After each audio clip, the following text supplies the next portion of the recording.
Morris in this game is over 3 with a walk. He came into the game tied for the leadership in the National League in batting average, tied with Tony Gwynn at .323. So Morris batting with the tying run at second. No one make that one man out. Bottom of the 8th inning. And Burke with his first pitch, a fastball for ball 1.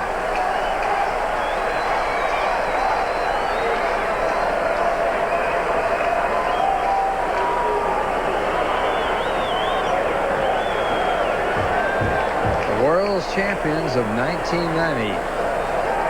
And it is a long, long shot that they will repeat. The 1-0 pitch, and it's fouled off out of play. The last team in the National League to repeat, the 1977-1978 Dodgers, who got into the World Series against the Yankees both of those years. The Yankees repeating, obviously, but repeating as winners. Cincinnati Reds did repeat as world champions back in '75 and '76. Big red machine.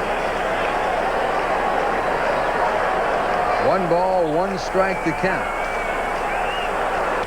And hit off the hands to the second base side. Fielded by Miller. This time the throw is an accurate one. And they pick up the second out of the inning as Duncan goes over to third, and that'll bring up Barry Larkin.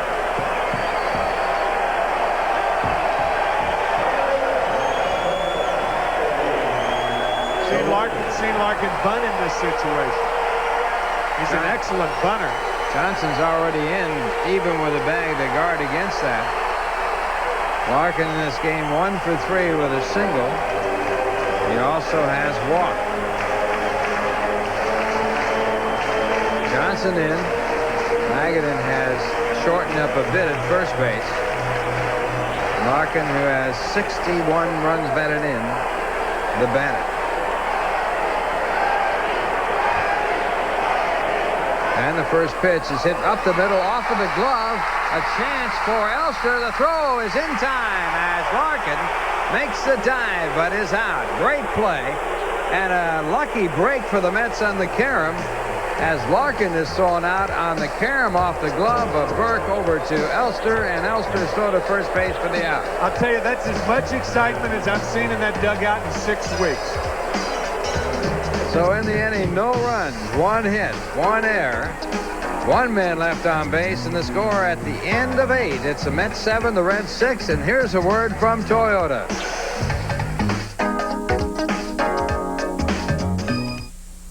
When the Cleavers would allow me to come into their home, I'd pass on all kinds of interesting facts.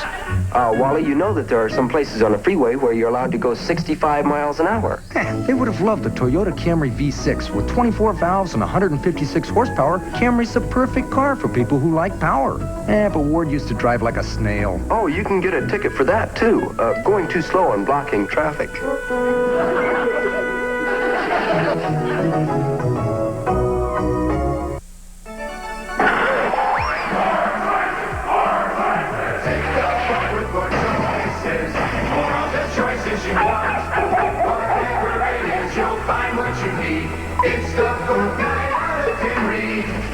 Only the genuine New Jersey Bell Yellow Pages gives you the most pads and the most choices.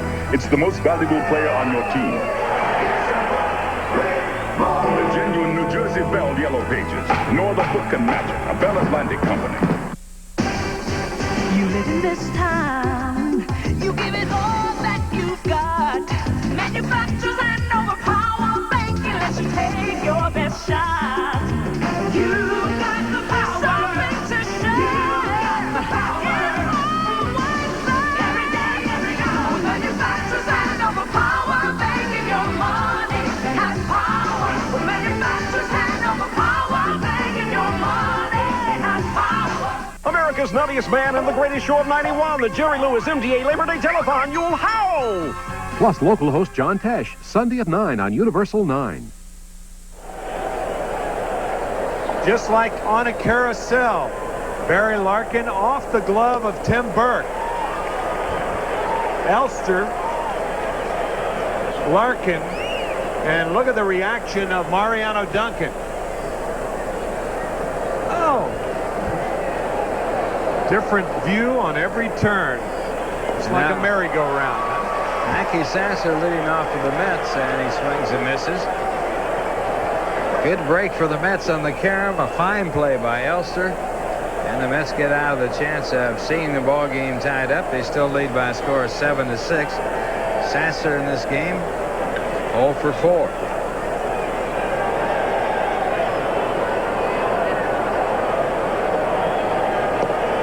And Milt Hill misses with that pitch, and they count 1 ball and 2 strikes. Sasser safe on a 2-base error. Proved to be the go-ahead run for the Mets, as Sasser later on scored on a pinch hit by Elster in the 7th inning to go up ahead 7-6. And the foul ball keeps the count at 1-2.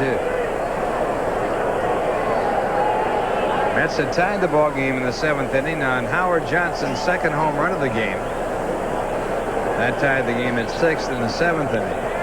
And Sasser reaching on a 2-base error. That puts the count at 2-2. Mets have come from behind by 3 runs on 3 occasions this year, but they haven't come from behind by as many as 5 runs since June 13th, 1990. But they did that at Wrigley Field, and that doesn't count. That doesn't count. That's just commonplace at Wrigley Field. Right. 2-2 the count to Mackey Sasser as he leads off here in the 9th inning. Sasser will be followed by Mark Carrion and then Rick Cerrone. Milt Hill, the 4th pitcher used by Lou Piniella, the manager of the Reds. And there's ball 3, so it's a full count now to Sasser.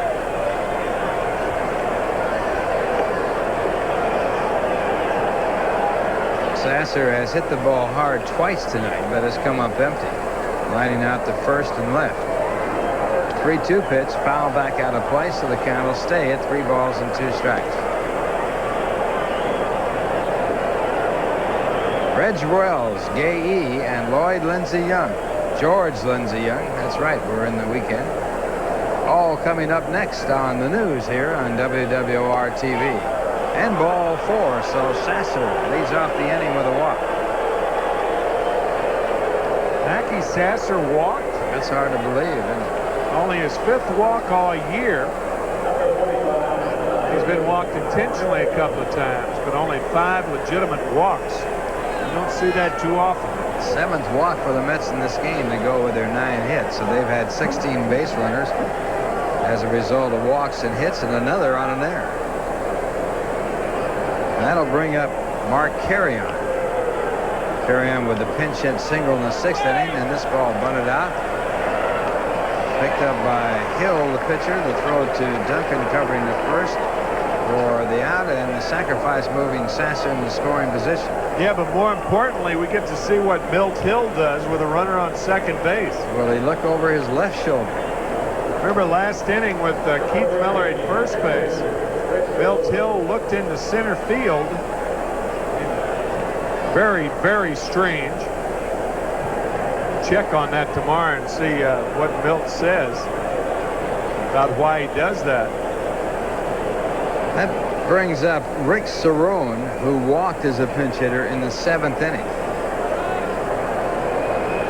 And he goes after the first pitch and pops it up. It's playable. Hal Morris, the first baseman, makes the play in foul territory. Sasser holding at second base, and that'll bring up Kevin Elster. Elster with a pinch hit single to drive in what has proven to be the head run in this ball game.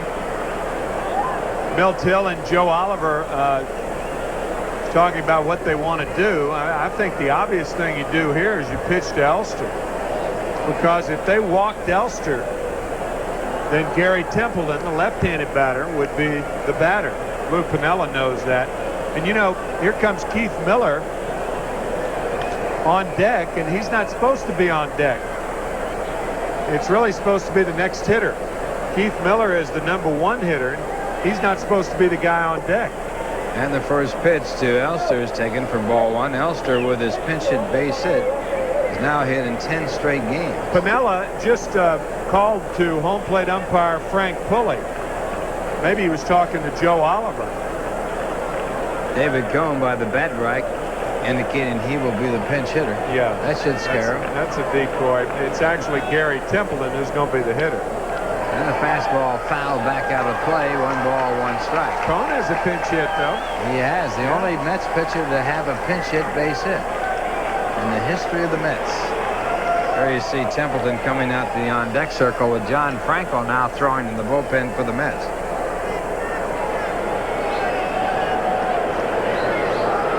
Mets leading 7-6, a runner at second. 2 men out, and the pitch back to Elster, a ball. It's 2 balls and 1 strike.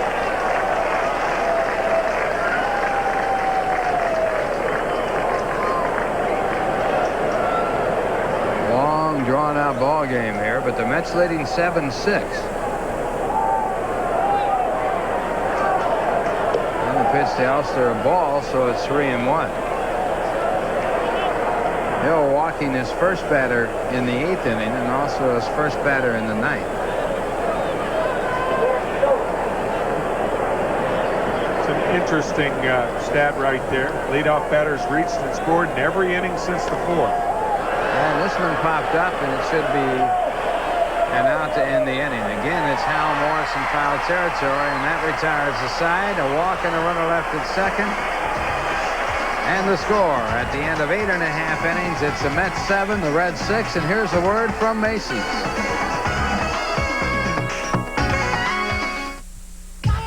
Check out Macy's excellent Labor Day sale, where what's cool, what's hot, what's wild, and what's jamming is 20 to 50% off. And if that's not enough, man, take an additional 10% off when you drop $100 or more in kids, young men's, and juniors. Hey, save yourself some cash on cool clothes. Just part of the awesome savings store-wide now through Monday at Macy's Labor Day sale. Come on, cruise over. It's nice to know that Tropicana Pure Premium has only one ingredient, 100% pure oranges, with nothing added and nothing taken away. Because once you know that, it should come as no surprise that no other major brand of orange juice comes closer to this than this Tropicana Pure Premium. You just can't pick a better juice. Oh, and here's something else you should know. Pure Premium is also available in a 96-ounce container. This royal throne of kings, this happy breed of men, this earth of majesty, this little world. The airline that's uniting the world, United, now flies from JFK in Newark to London's Heathrow and the land of poets. This blessed plot, this earth, this realm, this England. Come fly the friendly skies. Take an extra 10% off hundreds of specially marked items in every Nobody Beats the Whiz store and save during our school time sale. Nobody beats the Whiz. Let's take a look at the AT&T long distance contest. After every game this season, points will be awarded to Mets pitchers for the AT&T long distance award. I think you're familiar with how it works. For every inning pitched, you get a point, and we'll also add in the fractions. If the pitcher is credited with a complete game, he gets a bonus point. And at the end of the season, the man on top will win the AT&T Long Distance Award, and $10,000 will be given to his favorite charity. And a new battery in the ball game for the Mets as we go to the bottom of the 9th inning. The Mets leading 7-6, and the first pitch by John Franco to Chris Sable swung on and missed. O'Brien now catching for the Mets as Franco came in. Again, a double switch. Franco 3-7 on the year with 24 saves. Got his 24th last night as he worked 1 in the 3rd innings. This ball grounded to Johnson at 3rd, and they pick up the first out. Sable in this game 1 for 5 with that out. And it brings up Eric Davis.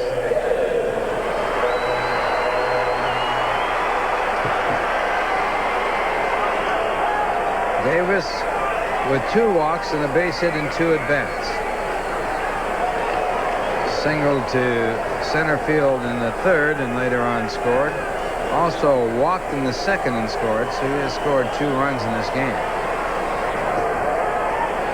And Franco's fastball for ball one. This is a tough guy for Franco because he has to keep the ball down to be effective, and Davis a deadly low ball hitter. And the fastball high, and it's 2-0. Franco tied for third in saves in the National League with 24. He's tied with Mitch Williams of the Philadelphia Phillies. Dibble with 27 saves is second, and Lee Smith with 37 saves is first in the National League. And a good fastball to hit, and it's fouled back. It might be playable. O'Brien back, and it is just out of play. Tell you, that wind picked up, and it has picked up the last couple of innings, and Eric Davis got a break on that one. That ball was in play almost all normal days, but that wind blowing in from center field, even with this circular stadium, a lot of times you get that swirling action down on the field. But that wind clearly helping that ball. That ball started off, and Charlie O'Brien knew he had a shot at it and then ran out of room. So the foul ball puts a count at 2 balls and 1 strike. Like a rock climber on that last shot. And the pitch back to Davis. A fastball fouled back out of play, so it's 2-2.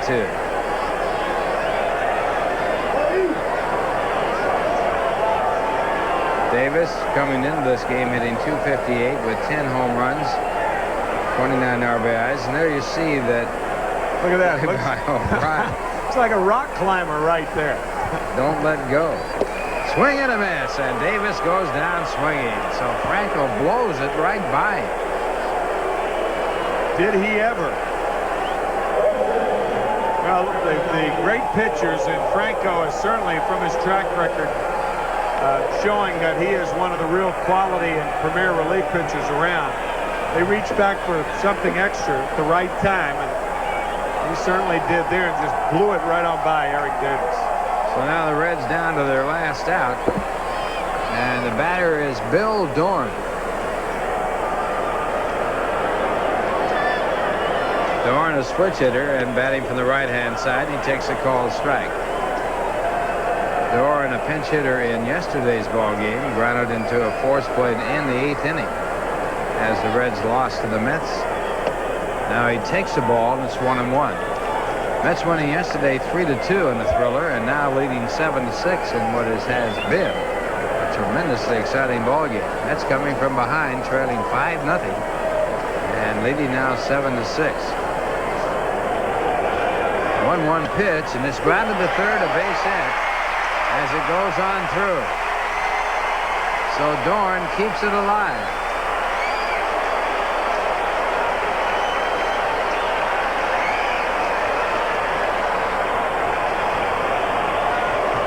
That'll bring up Paul O'Neill, the leading home run hitter on the Cincinnati Reds, and we're going to have a pinch hitter for Dorn, pinch runner for Dorn. Herm Winningham, the pinch runner, as Dorn spanks one through on the left side. If you're wondering about home runs against Franco, however, certainly a point of interest. He has given up only 1 home run all year. That's to Bobby Bonilla back on the 8th of August. So Paul O'Neill with 23 home runs, the batter, and the first pitch swung on, strike 1. O'Neill with a double in 3 at-bats, also has walked.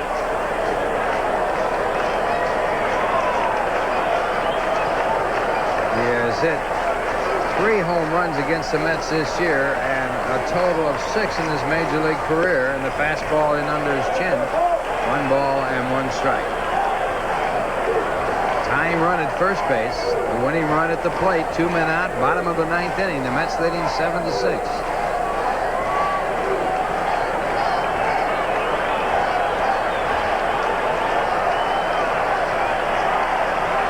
And a toss to first base. Winningham back.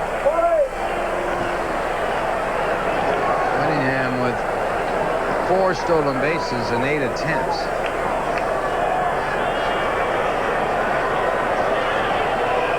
The 1-1 pitch hit through center field for a base hit. Fielded there by McReynolds, and the tying run goes to third as Winningham crosses over. And the winning run is at first base, still 2 men out.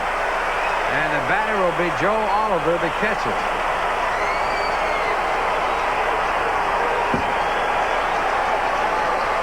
Two clutch hits, one by the pinch hitter Bill Doran, and now Paul O'Neill keeping things alive for Cincinnati. Joe Oliver, the batter. Oliver 1 for 4 tonight. A single, a drive, and a run in the third. 2 men away.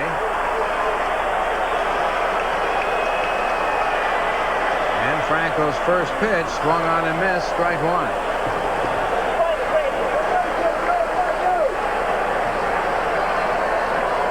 Oliver coming into this game hitting .205, a career high 8 home runs. That ties his career high. He has driven in 28 in the year. And the 1-strike pitch, a check swing foul ball, strike 2, and Franco now a strike away from ending this ball game. The Phillies beat Atlanta 5-0. Dodgers playing on the left coast. That game just getting underway. Chicago failing to score in the top of the first with L.A. batting. The Dodgers now a game and a half behind the Atlanta Braves. Cincinnati starting their action 8 games back of Atlanta. If they lose this game, they remain 8 back.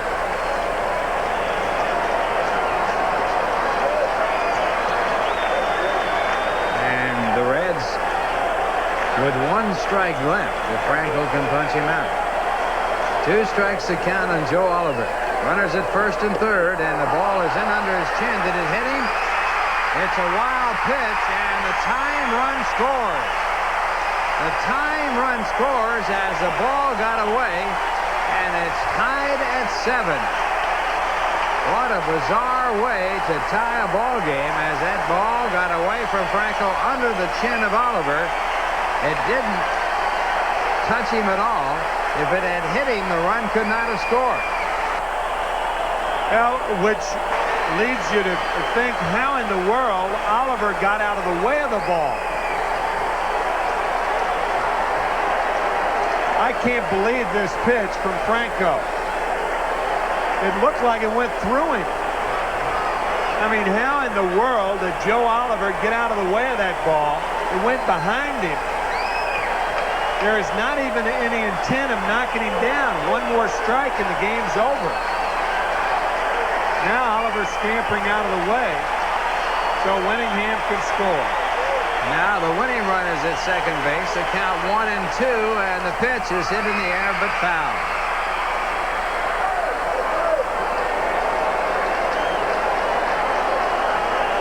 I think you said it there, Ralph. Bizarre is about the only word to fit that last pitch. Unbelievable. Franco has not hit a batter this year. In fact, he hasn't hit a batter for several years. And how that ball kept from hitting Oliver, I'll never know. And I'm sure Tim won't either. Or you two out there watching. Wow. 1 ball, 2 strikes. And the pitch grounded to shortstop. Elster has the play. The throw to first base retires the side, but not before the Reds tie it with 2 men out of the 9th, with 2 base hits, and then the wild pitch. We go to the 10th, and the score at the end of 9, 7-7. And here's a word from Budweiser.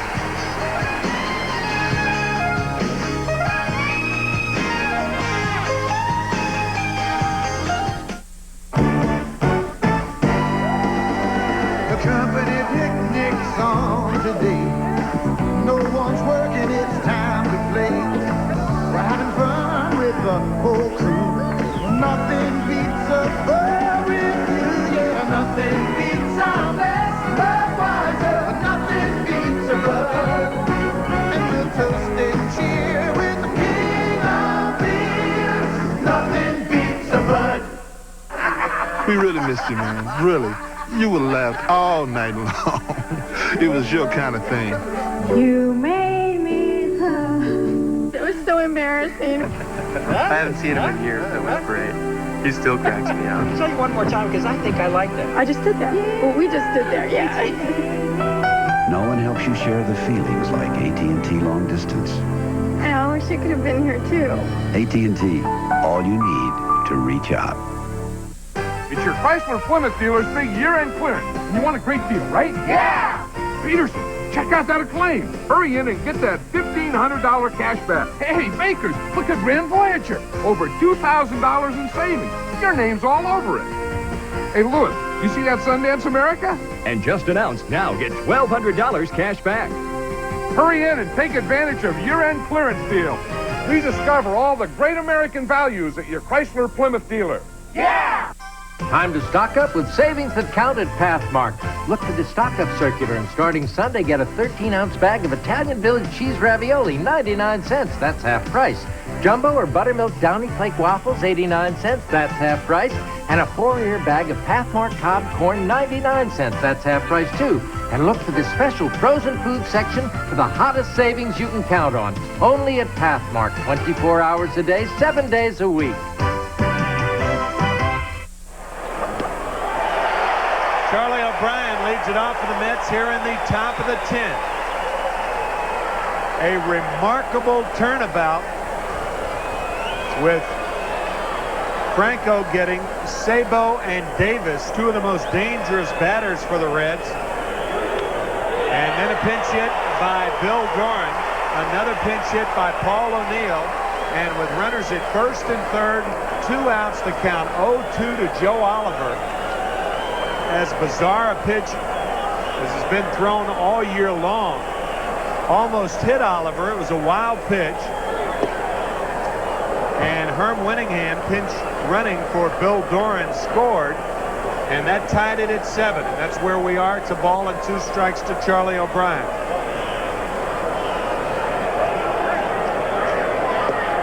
Slider gets it. So Rob Dibble in there. Dibble 3-2 on the year with 27 saves. How about that? He has blown 2 saves this year, but that ERA from the All-Star break tells quite a tale. This ball hit deep to left field. Back is the left fielder Jefferson. It's out of here. Of all unlikely things, Keith Miller with a home run off Rob Dibble, 8-7 New York. Brother.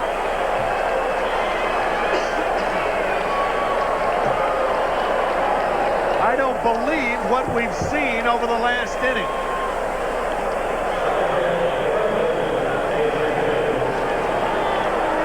Chuck Carr just had his hat knocked off by Keith Miller, shaking hands with him.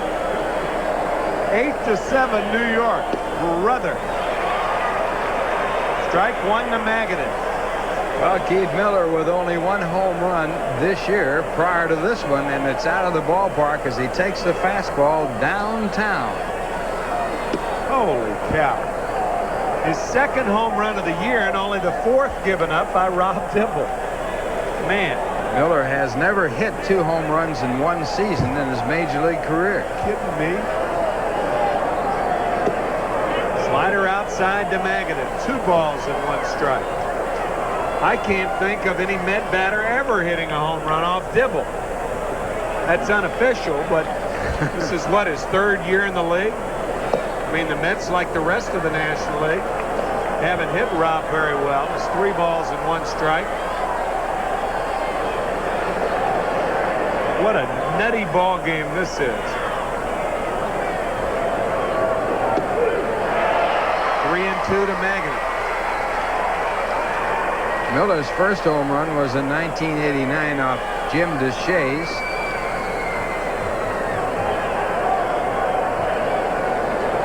Last year he had 1 home run.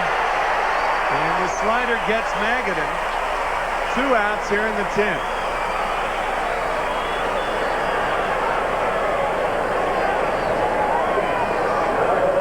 Right here, Magadan gets that vicious pitch that catches the inside corner, and he's called out on strikes. So Dibble has struck out 2, but he has given up that home run to Keith Miller. Howard Johnson now with 2 home runs. I mean, here, two of the top relief pitchers in top form have given up runs in the most unlikely fashion over the last inning and 2/3. The one by Franco and now the one by Dibble. A wild pitch by Franco and a home run given up by Dibble. 1-1 to Johnson. This game can just be flat out goofy sometimes. I mean, third home run given up by Dibble here in August. Back. 1-2 to Johnson. Back in 1989, Tim, Howard Johnson hit a 10th inning leadoff home run off of Dibble to give him his first defeat, 1989. Well, that's one home run that the Mets have off Dibble. Popped up. Oliver can't get to it. That wind just pushing that ball into the seats. Still 1-2. That's about all I can find.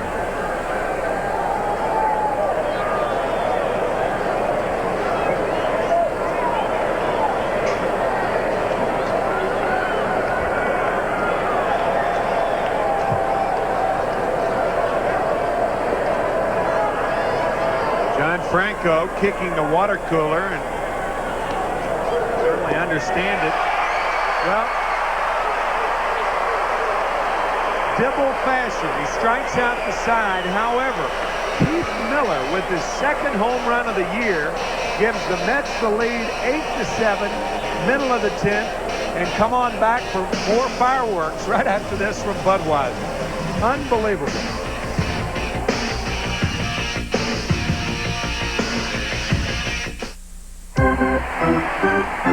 When it comes to a game, you can't stay away. Ain't sitting home, not if they're gonna play. Spring to fall, every year. Alright, nothing beats a Bud right here. Yeah, nothing beats our best Budweiser. Nothing beats a Bud. Where you hear the cheers, you'll find the king of beers. Yeah, nothing beats a Bud. Mets baseball. It's giving your all. It's pushing it right to the edge. And manufacturers Hanover Trust joins in the spirit with the Mets MasterCard. It's like any other MasterCard, only better. Because each time you use it, you enter the Mets MasterCard sweepstakes, where you can win great Mets prizes. So come on, show your colors with the Mets MasterCard. To apply, call 1-800-MHT-METS.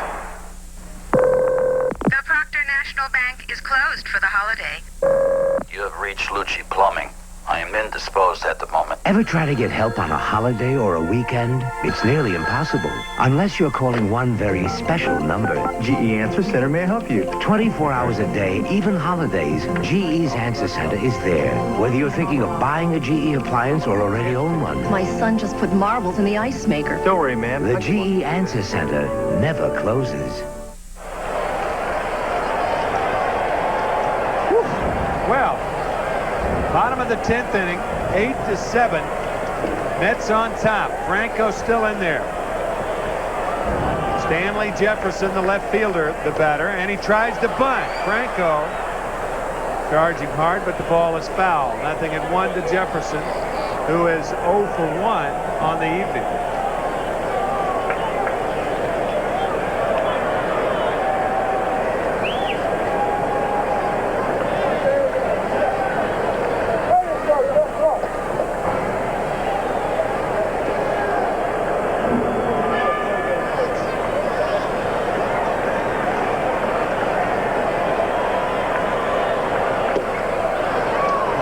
Sinker from Franco. 0-2 now to Stanley Jefferson. Franco giving up an earned run in the 9th inning with runners on the corners and 2 outs. 0-2 to Joe Oliver. He threw one behind him. It was a wild pitch, and Winningham came in to score the tying run. And then in the 10th inning, Keith Miller off Rob Dibble. You got it. You just joined us. Second home run of the year for Keith Miller. And the 4th yielded by Dibble.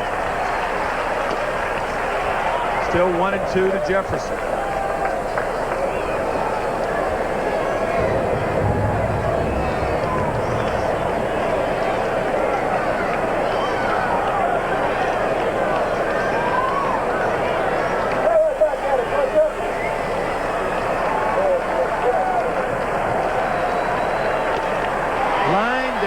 Jefferson, who's right there. 1 out.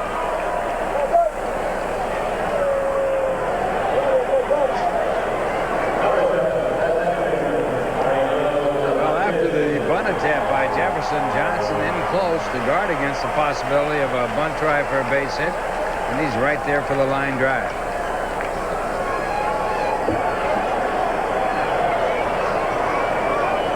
Mariano Duncan now the batter.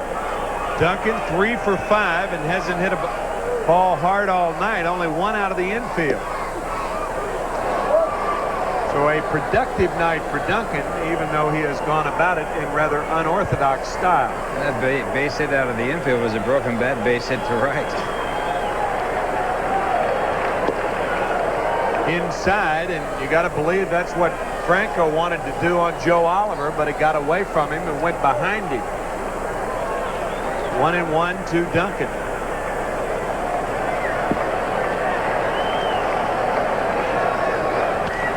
Popped up and should be out of play and will be. A ball and 2 strikes now to Mariano Duncan.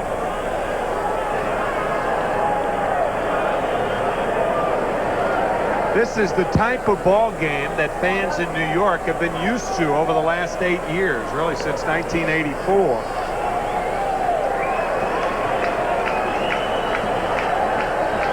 Kind of teases you to think about this ball club and what might have been were it not for this dreadful last 6 weeks.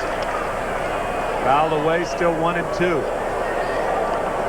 The Mets in this month of August have won 7 and lost 21. Their worst August record back in 1982, they won 5 and lost 29.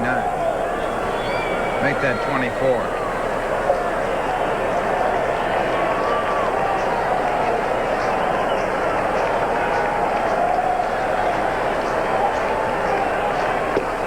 Got him on strikes, so Franco not toying around inside like he did to Oliver, strikes out Duncan, his second strikeout.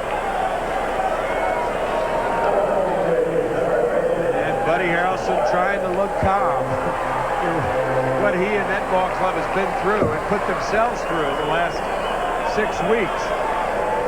Oh, Franco got his first 2 batters in the 9th inning, and then 2 base hits and the wild pitch saw the run score that tied the game. Swing and a miss by Morris. 0-1. 2 outs. 8-7 Mets here in the 10th.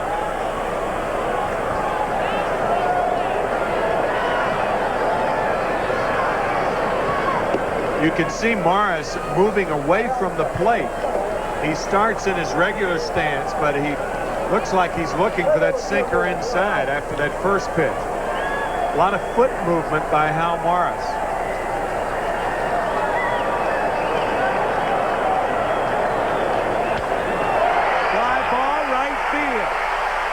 Is Sasser, and he makes the catch. Oh, baby. I'm telling you. Exhale, buddy, will you? Buddy Harrelson with a pounding heart. I don't know who he's talking to in the stands, but... oh, baby. Well... John Franco, you got to think that ball hit by Morris was held in by the wind somewhat. We saw the foul ball hit by Eric Davis pushed out of the stands. John Franco gets his 4th win of the year. His record now 4-7, and the loser, Rob Dibble, his record now 3-3 on a home run by Keith Miller in a very, very strange game. The Mets coming from behind, coming from a 6-1 deficit. And for his efforts tonight and his heroics, really, Keith Miller, our Budweiser star of the game. And for that effort, Budweiser will donate $100 to Bacchus, a national collegiate on-campus student initiative working to prevent alcohol abuse. Budweiser and Bacchus, another example of how people working together can take alcohol abuse head-on and make a difference. And Keith Miller certainly made a difference tonight, didn't he, Ralph? Made a difference as the Mets won at 8-7, his first home run ever against the Cincinnati Reds. Miller now has won the last 2 ball games with base hits, and the Mets have won the first 2 of this 3-game series with the Reds. Once again, the final score, the Mets 8 and the Reds 7. New York Mets Baseball 91 has been brought to you by Budweiser, the king of beers, who reminds you friends know when to say when. By your local area Midas dealers. Remember, nobody beats Midas. Nobody. By AT&T Long Distance, all you need to reach out. And by DHL Worldwide Express, delivering packages and documents faster to more of the world. By the Chase Manhattan Bank. Chase. Profit from the experience. By Bacardi Breezer. Bacardi Light makes the difference. And by the New Jersey Bell Yellow Pages. No other book can match it. New Jersey Bell, a Bell Atlantic company. Some of our guests will receive the Atari Portfolio, the computer that fits in your hands, takes notes, keeps important addresses, do spreadsheets, schedule appointments, and more. The Atari Portfolio, available at J&R Computer World. Also a portable compact disc player from Kenwood. For the ultimate listening experience in your automobile, Kenwood's award-winning KDC 95R in-dash CD player delivers a perfect balance for high-quality auto sound quality. Be with us again tomorrow at 2 p.m. when the Mets take on the Cincinnati Reds in the final meeting with the Mets and Reds here in Cincinnati. Mets Baseball 91 is produced and directed by Jeff Mitchell. Associate producer Steve Olbaum. The announcers on the preceding telecast were approved and contracted for by Sterling Doubleday Enterprises. Our executive producer is Rick Miner. This has been a presentation of WWR-TV Universal 9 Sports. Now stay tuned for Reg Wells, Guy Yee, and George Lindsey Young for the news. Coming up next.